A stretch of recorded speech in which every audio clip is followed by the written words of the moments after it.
Mbi 31% e aksidenteve rrugore të regjistruara gjatë janarit 2026 janë shkaktuar nga drejtuesit e mjeteve të grupmoshës 25 deri në 34 vjeç, duke renditur këtë kategori si më problematikën për sigurinë rrugore në vend nga analiza e të dhënave të Instat.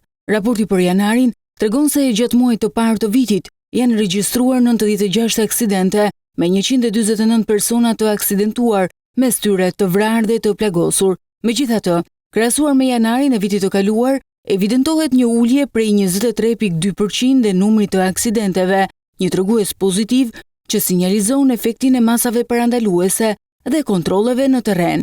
Pavarësisht këtij përmirësimi, statistikat tregojnë se faktori njerëzor mbetet dominues në ngjarjet që përgjakin rrugët e Shqipërisë.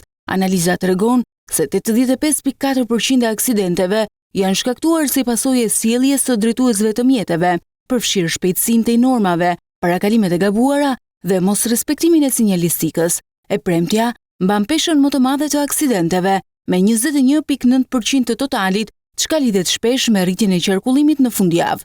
Në anën tjetër, e marta rezulton dita me incidentet më të ulta, me 6.3%. Përsa i përket orareve, intervali nga ora 19 deri në mesnatë mbetet më problematiku, duke përbërë 24% të aksidenteve të regjistruara në janar, periudhë kur fluksi i lëvizjes dhe lodhja drejtuesve rrisin rrezikun në rrugë.